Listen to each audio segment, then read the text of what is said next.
Welcome to the podcast. If you'd like to listen to an ad-free version of this episode and all of our episodes, then search True Crime Today Premium Plus on Apple Podcasts and press subscribe. That's our premium channel where all of our ad-free and advanced episodes live, all in one place. True Crime Today Premium Plus. Search it on Apple Podcasts and press subscribe. Even try it for 3 days free. They thought it was the perfect crime until the body was found. You're listening to Hidden Killers with Tony Brueski, featuring psychotherapist and author Shavaun Scott. The trial of Richard Allen, it continues on. The prosecution making its case. The defense about to take their turn at the stand, and may already be there by the time you are watching this. Joining me to discuss the case thus far, Shavaun Scott, psychotherapist and author. The prosecution making a lot of arguments, making basically the same arguments that we've been hearing for the last several years about why Richard Allen is guilty.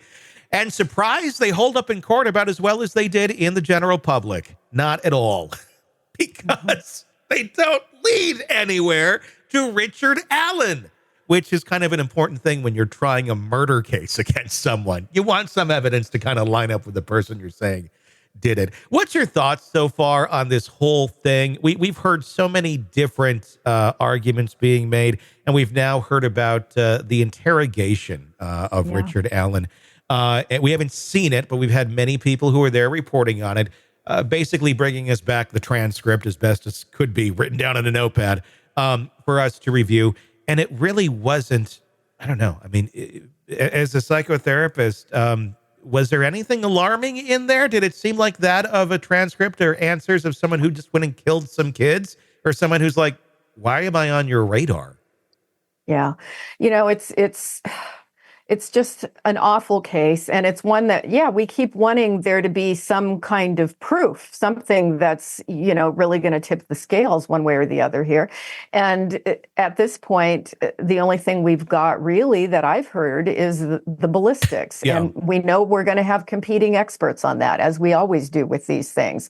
So how much weight to even give that? It's also hard to understand. I really tried to pay attention to what we're hearing the testimony about it was. And it was difficult I wanted to focus in and learn, and I'm hoping the jury is doing that. But, it's hard for the rest of us to make sense of it all.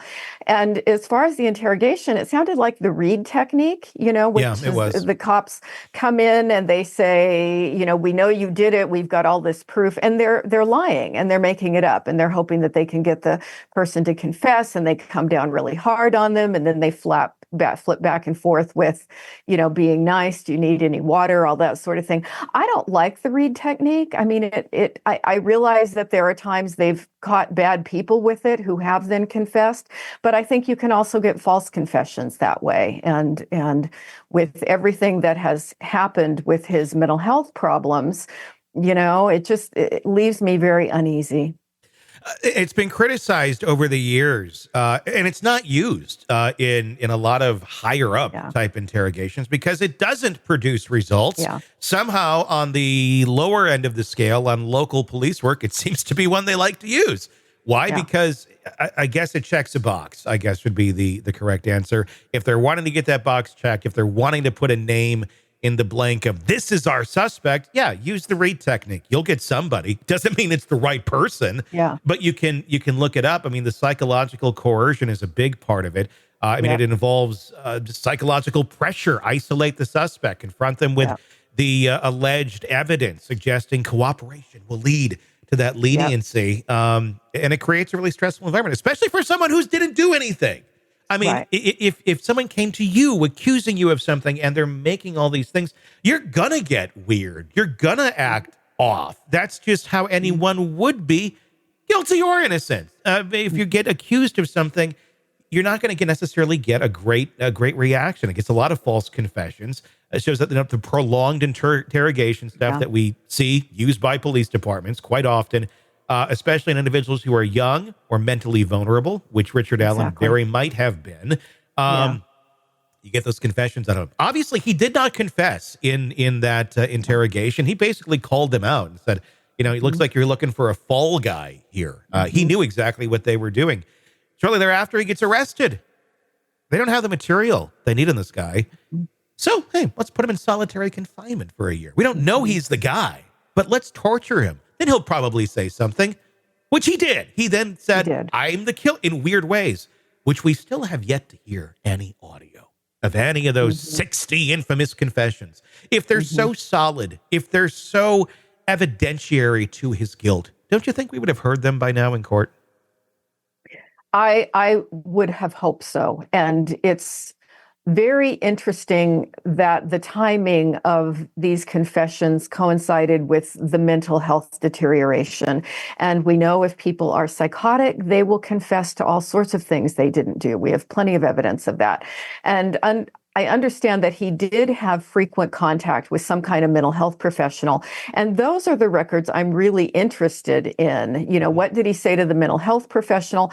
And was he psychotic at the time? You know, what's the timeline of the mental health symptoms? And I haven't heard anything about that really specific at this point. Shavaun Scott, psychotherapist and author, thank you for joining us. Let's talk about that Reid technique for a few moments here. It was developed back in the 1950s. It was originally seen as a breakthrough in law enforcement, a structured psychological approach to obtain confessions from suspects. It's what everybody wants, right? The method emphasizes confrontation, accusation, and the presentation of fabricated evidence. Yes, some point in our history we thought, oh, this'll lead to facts. It'll lead to convictions. It'll lead to people admitting they did something they didn't do. You get somebody in that role of let's put them away forever and feel good because we got the bad guy, right? Unfortunately, that's not really how it worked. Combined with an apparent path to leniency, if the suspect cooperates, this method for decades was taught as the gold standard in police interrogations, with officers trained to apply pressure until they got a confession. What if it's not the right person? Over time, cracks in its effectiveness began to show. Cases involving false confessions started to surface, exposing the darker side of this technique. Innocent people, particularly young, mentally ill, or socially vulnerable, were confessing to crimes they didn't commit after enduring hours of psychological manipulation. High-profile exonerations, often based on DNA evidence, further revealed the technique's flaws, forcing many law enforcement agencies to rethink its use. But many still use it. We don't have an across-the-board, this is how we're going to interrogate people on U.S. soil standard. We don't. There's no standard and practice law for this or rules from police agency to police agency. They kind of pick what they think works best. And it's not always the best. Despite these findings and the availability of more effective rapport-based method, like the peace model, the Reid technique is still alive and well. The allure of a confession, seen as the ultimate case closer, remains powerful, particularly in these high-stake investigations like the Delphi murders. Even though experts have debunked the method as unreliable, law enforcement in Delphi learned and leaned heavily on it with Richard Allen, pushing for admissions that would fit their narrative of the events.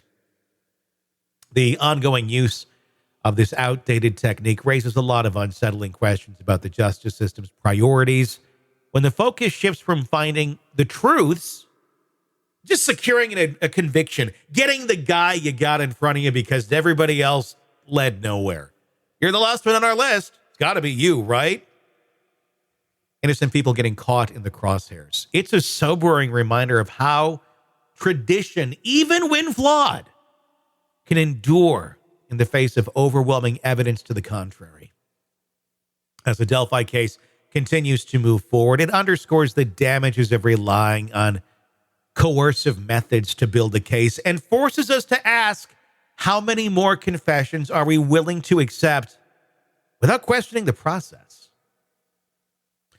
I'm Tony Brueski. Thanks for joining us. If you want to follow the cases that we're following and get the updates that we're giving you every single day, be sure to press subscribe wherever you get podcasts or this video here on YouTube. Thanks for watching and thanks for listening.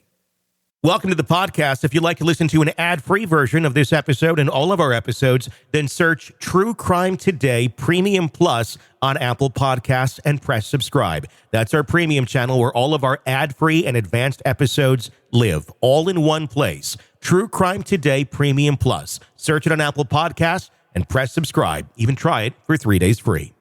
All right, true crime addicts, let's cut the crap. You're knee-deep in the gory details of your favorite podcast when suddenly a commercial hits like a bad meal. Seriously? You deserve better. Upgrade to True Crime Today Premium Plus on Apple Podcasts, where you can binge without those annoying ads. Plus, get extended interviews that go deeper into the darkness and early access to episodes so you can be the first to know. It's like trading up from fast food to fine dining, but with more blood. So, go ahead. Search for True Crime Today Premium Plus on Apple Podcasts. Subscribe and feast on the good stuff.